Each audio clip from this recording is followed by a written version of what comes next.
the shift that I'm seeing in the industry is that there is a lot of technology coming in every sphere, in every industry. Now, with this union budget coming in and the a lot of the emphasis on the infrastructure, we find that this industry is now going to be scaling very fast. Now, whenever an industry is growing, the companies in that industry are usually more in a growth space. Any growth space means you need a lot many talent, more people to be there, and competent people to be there.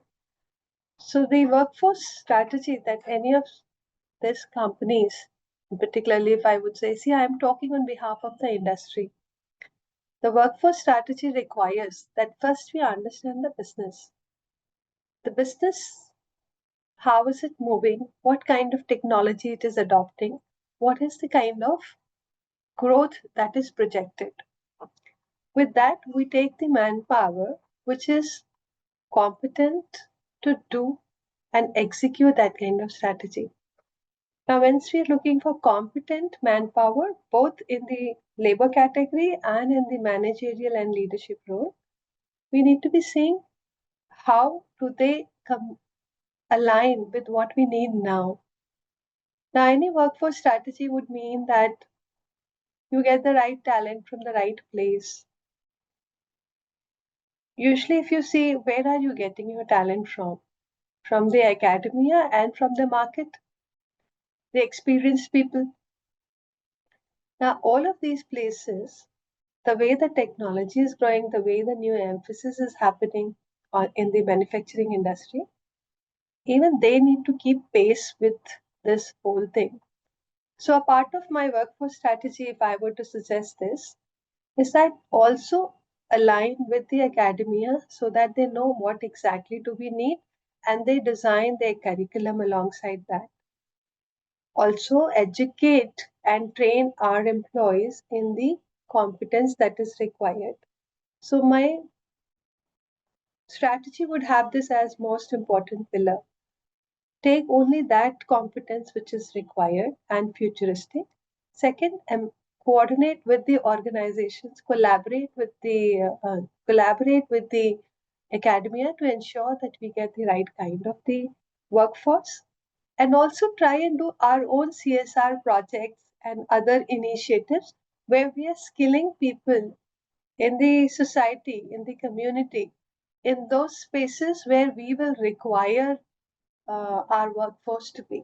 So the gaps that we look, when I see now, I see that the most evident skill gaps are basically in the digital space, because the activities in the organizations, even if it's manufacturing, there is a lot of digitalization happening. There's a lot of AI happening.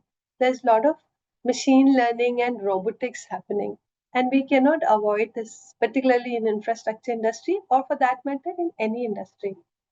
So these are the skills that people need to have in future, particularly and starting right from now. So we look for those skills. I see the gap there. The pace at which the digitalization is happening and the robotics and machine learning is coming in the same pace, we are not growing as of now. So we need to pick up that. Digital literacy, machine learning, artificial intelligence, data analysis, reporting, understanding complex data and making meaning out of it are the skills that's required. There are other important skills that will be required is empathy, connectivity, teamwork. How do we motivate and encourage our people? I see that the generations coming in are very differently wired. So in future, when most of your routine work will be taken up by the automation, there will be a lot of other skills required to connect, to be coherent. And visioning is one of such very important thing, because once you visualize what is it that we require, then we can use the entire automation and artificial intelligence to make that happen. But that visioning is something that we all will need to do ourselves. The strategy around that, strategizing based on data and information that we have, will be another important skill. And then leading people in teams. That's very, very important. So these are the skill gaps that I'm seeing, and for which I believe, how I'm addressing that is. So, in order to address this one, all these automation technical skills, these are things that academia and other experts can bring it to us. We can have our employees upskilled, trained, and it has to be at a very fast pace. But the other thing which is very important is to bring in the mindset of agility, adoption, change, okay? And being more human actually. Being more human has become very important today. In that side, we need more of connectivity, empathy, vision, and one very important characteristic is intuitiveness.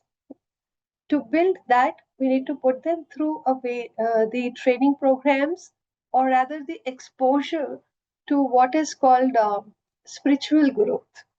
So it's not just IQ or EQ. There is something called SQ also, which perhaps we need to start emphasizing on.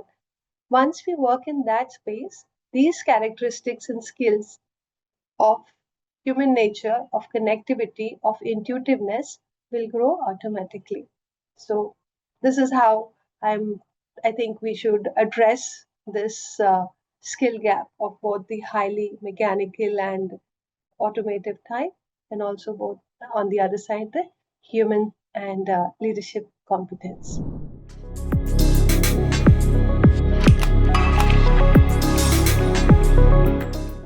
The compliance is a very important aspect of any business organization when doing business in a proper way.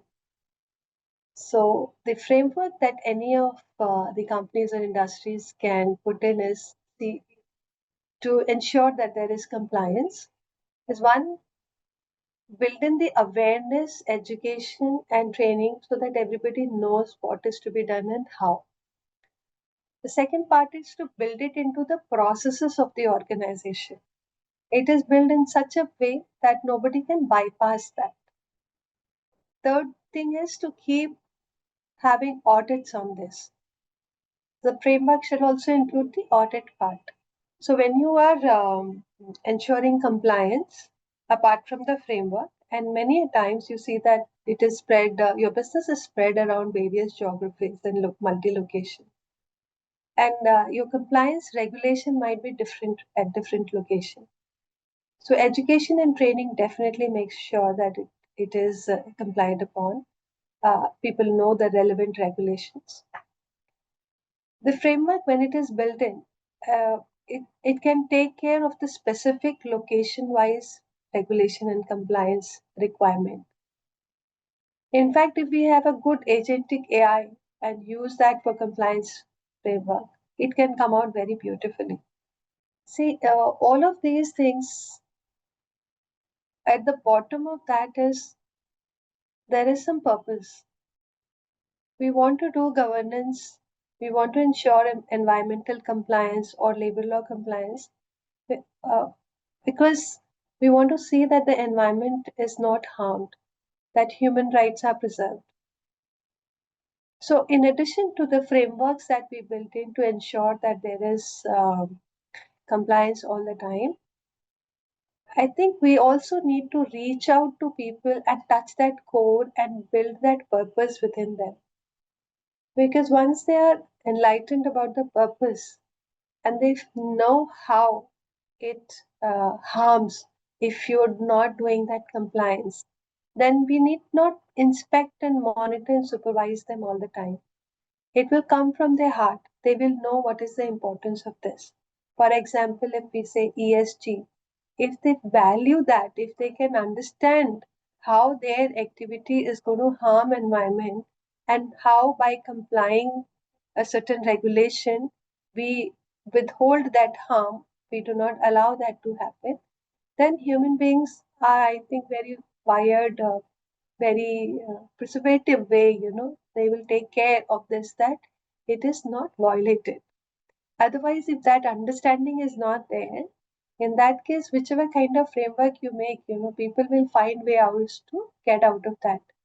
So it's my belief that we need to also educate them at that core level.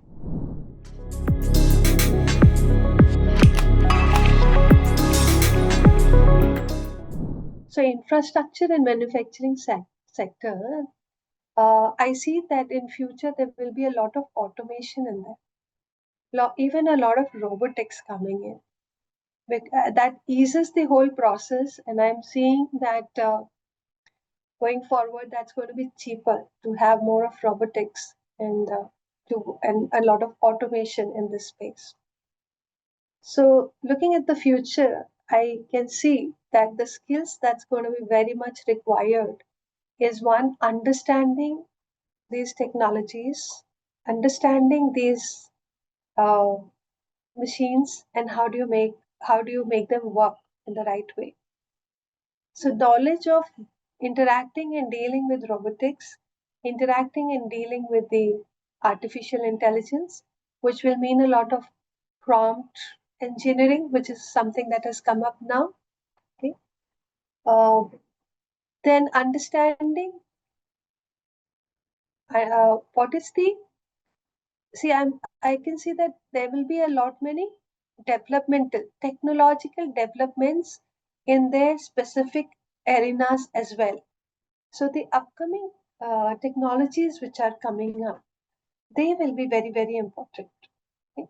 They are also geography specific and infrastructure. I think building management, designs, the project. You have the project management and monitoring modules. So those areas, the skills are definitely required. The data is going to play a lot of role with respect to even the construction, to what extent the constructions are happening, to what degree of the quality is there. So, understanding that data and knowing how to work with that will be very important. Then, something like internet connectivity, you know, these are very much, you have just as 3D printing has come up. I can see there will be much more things coming up like this. So the skills will be required there also. The skills will be required for quality assessment and not necessarily from the way it is here now at this moment. There'll be very different uh, technologies, and with new technologies coming in, new ways of assessing quality and new standards of that would be there. So if we work on that space, uh, it'll be like learning new skills. For example, even in road construction. Tomorrow, if you think there are roads coming in which are breathable roads, or which may be roads which have, let's see, as the vehicles move on that, they charge the road vehicle while on the road. There are different type of roads that might come up. So just to know that, understand that technology, and to be able to see that if there is any repair maintenance, how do you do that? Okay. So even those kind of skills will be required. Now, from this is evident that for any changes of these kinds which are happening, the person has to be very agile in their mindset. They must be very quick to learn new things. That's mindset as well as the capability, the IQ to learn the new technology. Um, there's another space where changes are happening, and that is about in our new generations. The generation of people who are coming in with different mindset. So dealing with them is also very important, and connecting with them is also very important. So these are the skills I think is required. Some of them are industry specific, some are all across the industry.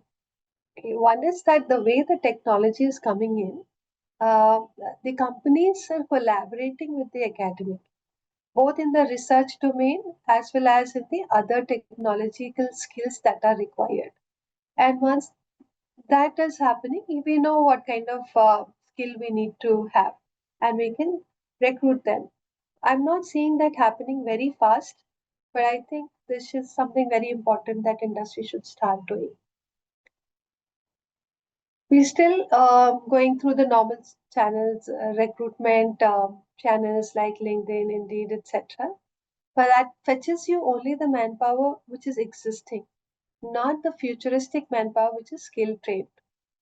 So, I believe it's important that industries come together and they can themselves create educational institutes or the curriculums at least which can be given to the academia. They can also create curriculums and training centers and centers of excellence where the existing employees can be trained or even the new resources can be trained and updated. I think another aspect can be when people do the CSRs, and in the CSR, there can be a lot of emphasis on the skill development relevant to my industry. This is very much important when we go for the labor category recruitment. With tomorrow's technology, our labor category, the people whom you will recruit in the labor category, they shall also know that technology. But who's going to educate them? So our CSR projects can be very great support if we take to the communities and bring in the skill sets of the future, train, educate, and skill them on this. I think this shall help us. Yes, and the project based and at sites, we do see a lot of attrition. Uh, so at the sites, if you see, there are two categories of people who are managing and people who are basically from the labor category who are working. Now, sites are usually tough locations, not very comfortable. So attrition is pretty obvious unless you see that relevant measures are taken. The reasons, if I have to say for that, in my understanding, one is that the location is tough, so it becomes difficult staying far from family and then doing the work which is on ground and pretty hard.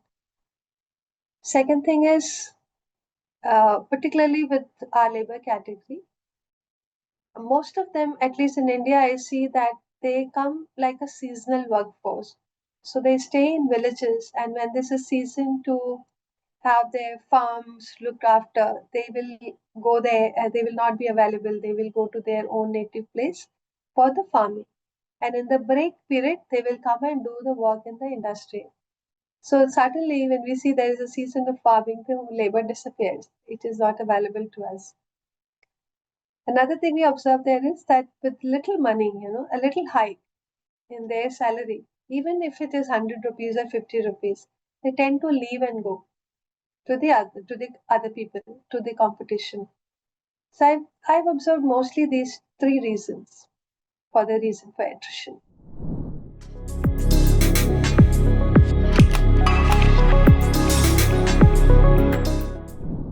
See, this is something that maybe not only in this industry, across the industry.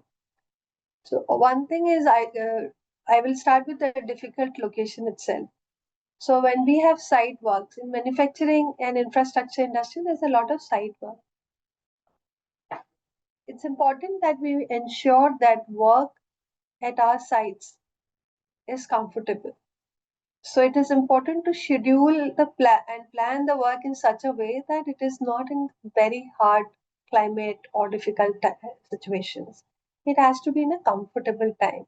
It's okay to give a break in the afternoon when the sun is very hot. It's okay to take care of those natural things. And thus, the work has to be made comfortable. Then we try to put that there is a lot of benefits around that.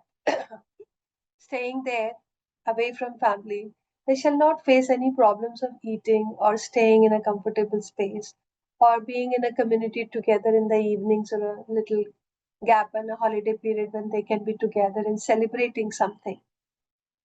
Another important thing is to keep their connectivity with the home. So if the locations shall have that, what do you say, internet connections, etc., we should make some facilities to make sure that they can connect with their family every time, every day, and don't feel the distance very much. We can create activities and celebrations around in the site itself so that among themselves also they make a community. One more thing that can help is if we are taking care of their family back home, wherever their family stays, if we can give them supports like, okay, some kind of tuition facility support for their children, or some kind of a assistance facility depending upon each one's requirement. It can be grocery purchase support, or it can be medical support, all those, or support for their elderly parents, which can, work out something like an incentive. So if an employee feels that it's okay if I go to the site, that gives me an extra facility of my old parents being taken care. So HR can come up with such innovative things and make that space beautiful and comfortable. Another part would be for attrition, holding on. Sorry, another part. So this is one of the very important ways in which we can hold the attrition at the locations which are difficult sites. Also important it is that we do not have our sites at very, you know, far and remote places. Not all the time possible, but how much possible, at least their state facility should be in a place where they are little closer to the towns, or uh, you can say suburban areas.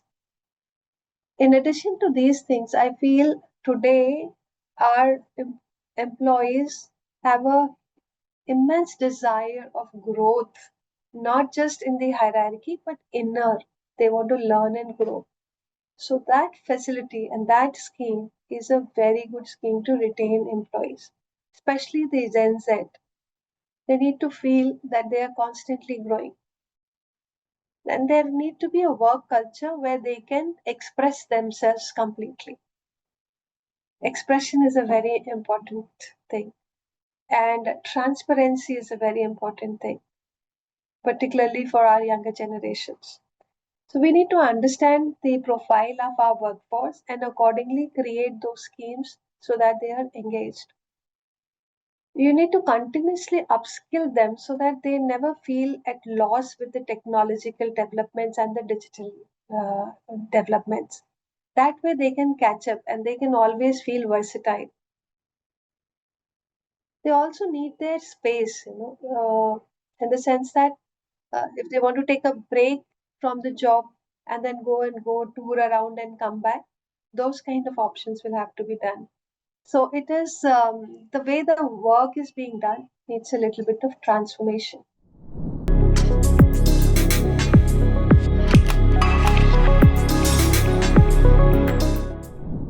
I see the industry is being very supportive and proactive for gender diversity. I see companies like Mahindra's have got Pink Collar Initiative where we have their women working on the field and factory floor. Uh, they have a whole plant run by women. Tatas have these schemes where they have the entire mine handled by women. We also have, that's how I understand, I think a part of the mine is where they have quite a good number of women. L&T also has full assembly line handled by women.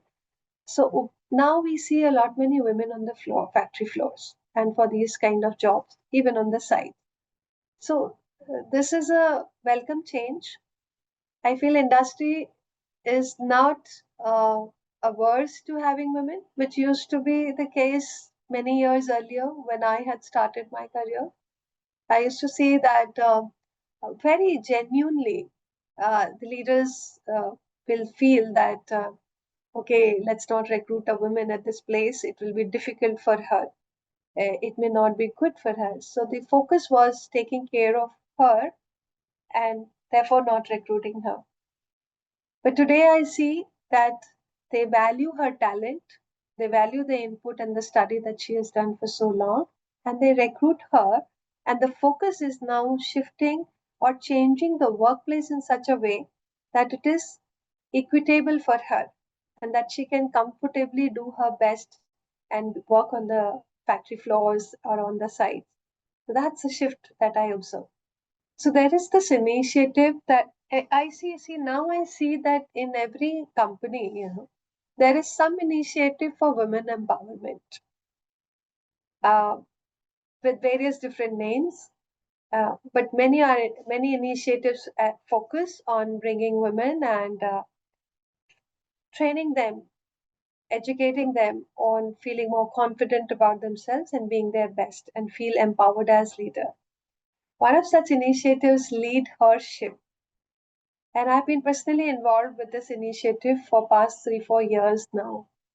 This is an initiative where we bring together women when they talk about what they face, what they see, what they how is their workplace, and then even those small little challenges which we would have taken for granted, when in our age, they come up, and we not only talk about how do we handle them, we also explore that in a various different ways that women can, and women have mentors and senior leaders to whom they can look forward to.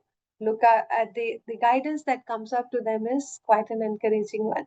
So these ladies are now being more confident about themselves.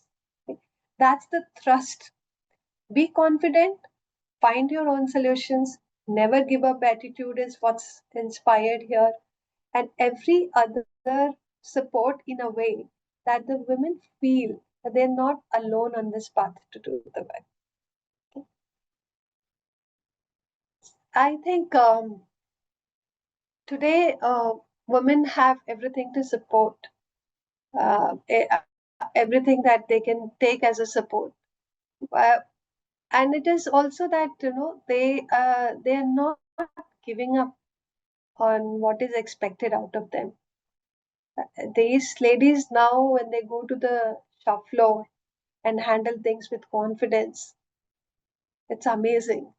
And when they go to, let's see, in the night shifts and day shifts, in addition to the day shifts, you see ladies working in night shifts now.